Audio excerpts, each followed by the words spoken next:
नमस्कार, बहुत स्वागत है आप सबका। मैं हूं पुनीत पाठक और आप देख रहे हैं मेरा मध्य प्रदेश। मध्य प्रदेश की बड़ी खबरों को विस्तार से जानते हैं। सबसे अहम और बड़ी खबर यह कि लोकसभा अध्यक्ष और इंदौर से सांसद सुमित्रा महाजन ने आज चुनाव नहीं लड़ने का ऐलान किया। उन्होंने मीडिया के नाम एक पत्र जारी किया, ओपन लेटर दिया और इसमें उसकी जानकारी दी। ताई ने अपना फैसला सबके सामने रखा। ताई के फैसले को अलग अलग तौर से देखा जा रहा है, अलग अलग नजरियों से पेश किया जा रहा है। क्या उन्होंने टिकट कटने के डर से फैसला लिया, या उन्हें ऐसा करने के लिए कहा गया, या फिर बीजेपी को असमंजस से उबारने के लिए ताई ने ये बड़ा त्याग किया? इन कयासों के बीच कांग्रेस ने ताई के फैसले पर चुटकी ली।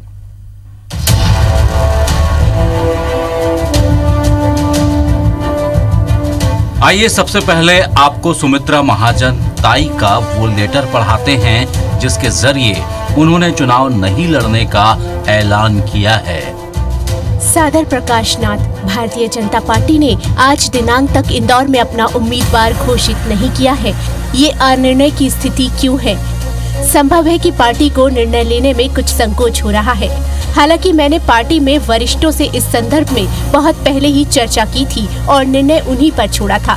लगता है कि उनके मन में अब भी कुछ असमंजस है, इसलिए मैं ये घोषणा करती हूँ कि मुझे अब लोकसभा चुनाव नहीं लड़ना है। अतः पार्टी अपना निर्णय मुक्त मन से करे, निसंकोच होकर करे। इंदौर के लोगों ने आज तक मुझे प्रेम दिया।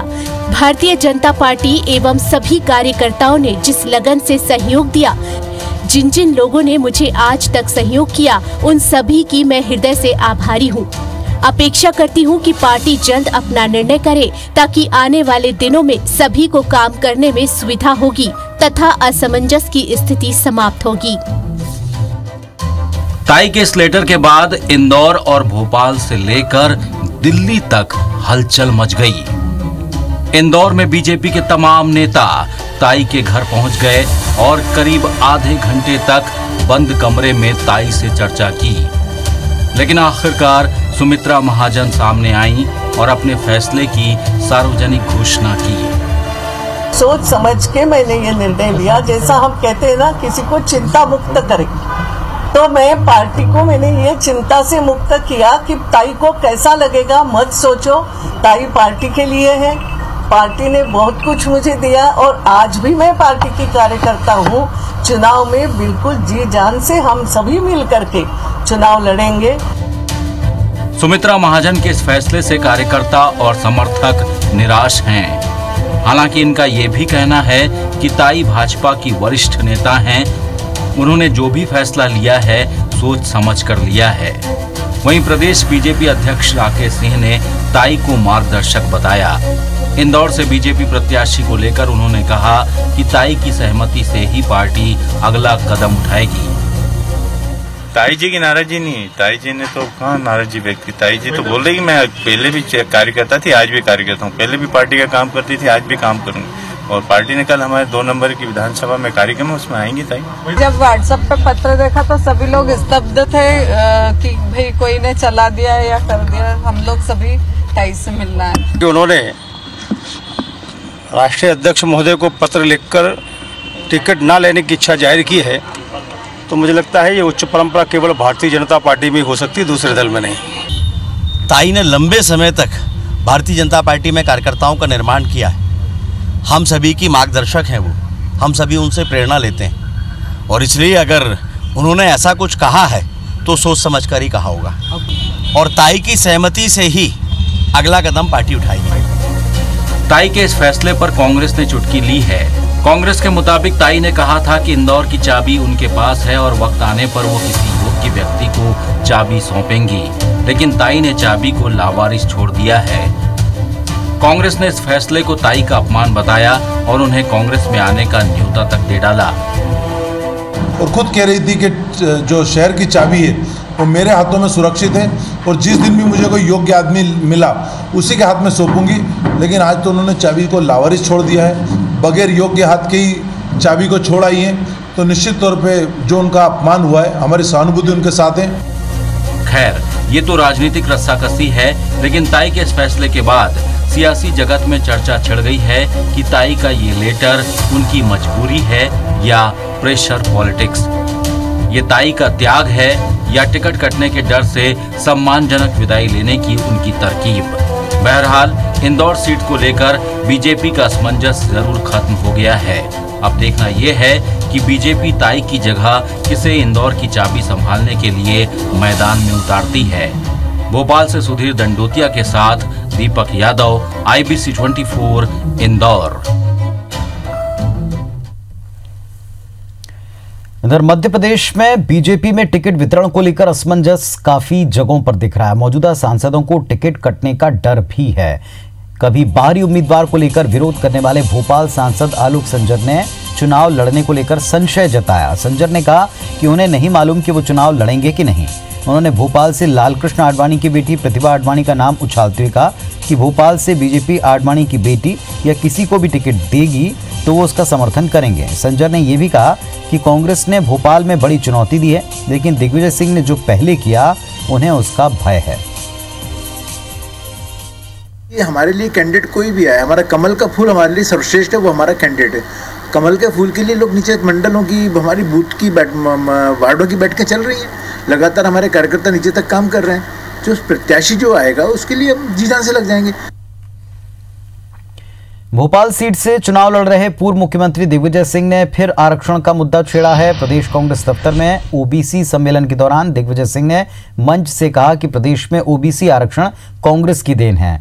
पहले हम ओबीसी को 27% आरक्षण नहीं दे पाए तो 14% दिया था। उन्होंने कहा कि अर्जुन सिंह के शासनकाल में अधिकारियों ने भी आरक्षण का विरोध किया था, लेकिन रामजी महाजन आयोग की रिपोर्ट पर 3 दिन तक मंथन करने के बाद कैबिनेट में ओबीसी आरक्षण का प्रस्ताव पारित कराया गया था। संविधान को खत्म करना चाहते हैं, बाबा साहब अम्बेडकर के संविधान को समाप्त करना चाहते हैं। चुनौती हमारे सामने यही है। विशेष तौर पर हमारे युवकों को से कहना चाहता हूं, हम लोग वचन पत्र में जितने जितने हमने वादे किए हैं, एक एक वादा पूरा किया जाएगा। बीजेपी छोड़कर कांग्रेस में आए रामकृष्ण कुसमरिया ने दमोह लोकसभा सीट से टिकट नहीं मिलने पर कहा कि उन्होंने कभी टिकट मांगा नहीं था, बल्कि खुद सीएम कमलनाथ ने उन्हें टिकट का ऑफर दिया था, लेकिन कांग्रेस ने दूसरे नेताओं ने उनकी नहीं सुनी। रामकृष्ण कुसमरिया ने कहा कि उन्हें टिकट नहीं मिलने का कोई मलाल नहीं, वो दमोह से कांग्रेस प्रत्याशी को जिताने के लिए काम करेंगे। ना हमने कभी मांगा है, हम बीजेपी में रहे तो हमने कभी सीट नहीं मांगी। पहली बार मांगी थी हमने, और इसलिए मांगी थी कि आप हमें कोई भी सीट दे दो, हम जीतेंगे और पार्टी को जिता के लाएंगे, जिससे सरकार बनेगी। लेकिन उनने ये कह के अहंकार में रह करके उनने हमको नकार दिया, बोले इतना आपका कोई प्रभाव नहीं है, आप क्या। इधर मध्य प्रदेश की कमलनाथ सरकार के 100 दिन पूरे होने पर सरकार में ऊर्जा मंत्री प्रियव्रत सिंह ने प्रदेश कांग्रेस दफ्तर में प्रेस कॉन्फ्रेंस की, अपने विभाग की उपलब्धियां गिनाई। प्रियव्रत सिंह ने कहा कि प्रदेश सरकार की इंदिरा गृह ज्योति योजना से 61 लाख उपभोक्ता लाभान्वित हैं। सरकार ने इस योजना के लिए 2026 करोड़ की सब्सिडी दी। उन्होंने बताया कि गलत बिल की शिकायतें बहुत थीं, जिनके निराकरण के लिए 47 जिलों में समिति गठित की गई। 5 जिलों में आचार संहिता हटने के बाद समिति बनेगी। डायल 100 की तर्ज पर कॉल सेंटर 1912 की स्थापना की गई। इंदिरा गृह ज्योति योजना, जिसमें 100 यूनिट बिजली उपभोक्ताओं को 100 रुपए में देने का निर्णय किया गया था, और इसको हमने लागू किया और लगभग 61 लाख उपभोक्ताओं का आज इसका लाभ मिल रहा है। इंदौर के अन्नपूर्णा क्षेत्र के चाणक्यपुरी चौराहे पर बीजेपी नेता और नगर निगम के जलकर प्रभारी बलराम वर्मा के नाम से हिंदू नववर्ष के पोस्टर लगे हैं। नगर निगम की टीम जब इन्हें निकालने पहुंची तो उसे बलराम वर्मा के गुस्से का सामना करना पड़ा। विरोध इसलिए भी बढ़ गया क्योंकि मंत्री जीतू पटवारी के भाई नाना पटवारी ने ही नगर निगम के अधिकारियों को फोन करके पोस्टर निकालने के लिए कहा था। नगर निगम की टीम जब पोस्टर हटा रही थी तो बलराम वर्मा मौके पर पहुंच गए। इसके बाद अधिकारियों ने फिर से वही पोस्टर चौराहे पर लगवा दिया। बलराम वर्मा का कहना है कि चैत्र नवरात्र से हिंदू नववर्ष प्रारंभ होता है। हर साल चाणक्यपुरी चौराहे पर सूर्य को अर्घ्य देने के लिए कार्यक्रम आयोजित किया जाता है, जिसकी अनुमति भी ली गई थी। बलराम वर्मा ने मंत्री जीतू पटवारी और उनके भाई को हिंदू त्योहार नववर्ष दोनों का विरोधी बताया। टेक पोल पे जो बैनर पोस्टर लगे थे, इसके लिए नाना पटवारी जी का फोन आया था कि भाई यहाँ पे आप सार्वजनिक जगह पे पोस्टर लगे हैं। यहाँ मौके पे गैंग पहुँचाई गई, लेकिन यहाँ देखा गया कि सूर्य अर्घ देने वाले पोस्टर लगे हैं तो जो निकाले उनको वापस वहीं लगा दिया गया है। राजनीतिक पोस्टरों को हटाने का नियम है, जिनको हटाया जा रहा है, जिसमें फोटो वगैरह है वो भी हटवा दी गई। नगर निगम की टीम आई और यहाँ पर जैसे ही उन्होंने पोस्टर हटाना चालू किए होंगे तो मेरे कार्यकर्ता मनोज लोंडे जी, वरुण सातोड़े जी, इन्होंने मेरे को जैसे ही जानकारी दी कि ये नगर निगम की टीम बैनर पोस्टर हटाई जा रही है, मैंने तत्काल में अधिकारियों से बात करी और बात करने के बाद मैंने पूरी जानकारी ली तो पता लगा कि जानकारी में आया कि नाना पटवारी जी और जीतू पटवारी जी के कहने पे ये पोस्टर हटाए जा रहे हैं। मध्य प्रदेश के पूर्व मुख्यमंत्री बाबूलाल गौर ने भाजपा नेता लालकृष्ण आडवाणी के ब्लॉग को लेकर कहा कि आडवाणी जी ने बिल्कुल सही कहा, हमारा अपने प्रतिद्वंद्वियों को देशद्रोही कहना बहुत गलत है। जो लोग देश को बांटने की बात कहते हैं उन्हें भी देशद्रोही नहीं कहना चाहिए। जो लोग देश से अलग होने की और देश के टुकड़े टुकड़े करने की बात कहते हैं उन्हें भी देशद्रोही नहीं कह सकते, बल्कि उनको समझा सकते हैं या ये कह सकते हैं कि ये लोग कैसी सोच रखते हैं। गौर ने कहा कि विपक्ष का सम्मान करना चाहिए क्योंकि हम कभी विपक्ष में ही थे। गौर ने कहा कि दिवंगत पूर्व प्रधानमंत्री अटल बिहारी वाजपेयी जी ने संसद में इंदिरा गांधी को दुर्गा का रूप कहा था। भारत के अंदर विरोधी दल जो है प्रतिपक्ष के साथ, हम भी कभी प्रतिपक्ष थे, हमें किसी ने देशद्रोही नहीं कहा। माननीय अटल बिहारी वाजपेयी जी ने तो श्रीमती इंदिरा गांधी को दुर्गा कहा। हमारा आदर्श तो यही है, इसलिए प्रश्न नहीं उठता कि सभी देशभक्त हैं। डबरा में दरोगा उमेश उपाध्याय की दबंगई भरा एक ऑडियो वायरल हुआ है। डबरा निवासी राजेंद्र रावत ने दरोगा उमेश उपाध्याय पर फोन में गाली गलौज और झूठे केस पे फंसाने की धमकी देने का आरोप लगाया। फरियादी ने दारोगा के खिलाफ शिकायती आवेदन देकर पुलिस से मामले की शिकायत की और कार्रवाई की बात की। दरोगा फरियादी को जमीन संबंधी विवाद को लेकर खूब फटकार लगा रहा है और जब फरियादी अपनी बात से मुकरा तो दरोगा धमकी भरे अंदाज में देख लेने के लिए कहता है।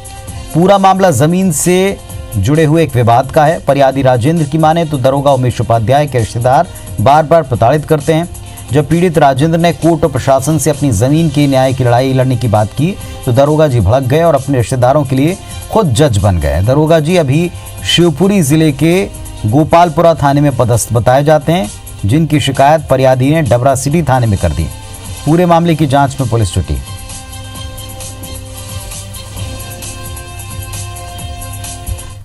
टीआई उमेश उपाध्याय द्वारा गाली गलौज की गई है और जो है झूठे केस में फंसाने की धमकी दी गई है। साथ ही मेरे ससुर जी का प्लॉट है उस पर वो कब्जा करवा रहे हैं। निवासी डबरा द्वारा एक लिखित आवेदन पेश किया गया है, इसमें उनके द्वारा उमेश उपाध्याय थाना प्रभारी गोपालपुर शिवपुरी उनकी शिकायत की गई कि उन्होंने गाली गलौज किया और कोई धमकी उनके दिए। उसकी शिकायत से वरिष्ठ अधिकारियों को भी अवगत कराया जा रहा है एवं जो भी वैधानिक कार्रवाई होगी वो की जाएगी। शहडोल में एक पिता ने अपने 2 बेटों और बहुओं से घर से उनको बेघर कर दिया। यहां तक कि पिता पैतृक संपत्ति से भी बेटों और बहुओं को बेदखल करने पर तुले हैं। लेकिन पिता पुत्र के बीच की लड़ाई कुछ प्रशासनिक अधिकारियों के लिए कमाई का जरिया बन गई। फरियादियों के मुताबिक ब्यौहारी एसडीएम और पटवारी पर रिश्वत के लिए परेशान करने का आरोप लगाया गया। उनसे 15 लाख रुपयों की मांग की जा रही है। साथ ही घर से बेदखल करने की धमकी दी जा रही है। भाइयों ने आरोप लगाया कि खुद एसडीएम ने पैसे नहीं देने पर आचार संहिता उल्लंघन के आरोप में अंदर करने की धमकी दी। इसकी शिकायत दोनों भाइयों ने कमिश्नर, कलेक्टर, प्रमुख सचिव, मध्य प्रदेश चुनाव आयुक्त से की है, लेकिन कार्रवाई के नाम पर अब तक कोई कदम नहीं उठाया गया। पीड़ितों का कहना है कि पैतृक संपत्ति कोर्ट के सामने विचाराधीन है, फिर भी एसडीएम उन्हें इस तरह परेशान कर रहे हैं। विवाद पूरा का पूरा संपत्ति का है और इसका ये जो आपका न्यायालय में भी विचाराधीन है ना, जिसका फायदा लेते हुए माननीय एसडीएम साहब है ना, और जो भी यहाँ के खासकर से जो उनके एक पटवारी हैं और चाह रहे हैं कि जब तक न्यायालय में विचाराधीन है तब तक हम ज़्यादा से ज़्यादा इन लोगों से, दोनों पार्टियों से पैसे ऐंठ सकें। और पैसे पे पूरी कार्यवाही चारों तरफ पैसे की ओर चल रही है। हम लोगों एक पैतृक संपत्ति है उससे भी बाहर निकाल के हमें घर से बेघर करना चाहते हैं। हम और हमारा परिवार, हम दोनों भाइयों का परिवार इस घर से बेघर होने के बाद कहाँ जाएगा। खरगोन जिले के औरंगपुरा इलाके में भारी मात्रा में अवैध बालू रेत जब्त की गई है। लगातार मिलती शिकायतों के बाद कलेक्टर गोपाल चंद्र डाड और खनिज निरीक्षक रीना पाठक ने उनके निर्देश में पुलिस और राजस्व अमले की टीम तैयार की गई। इसके बाद 3 विभागों की टीम में शामिल अधिकारियों द्वारा मौके पर दबिश दी गई और वहां से भारी मात्रा में अवैध रेत उत्खनन के बाद भंडारण पाया गया। अवैध रेत को जब्त कर 3 लोगों के खिलाफ पंचनामा बनाकर कार्रवाई शुरू कर दी है।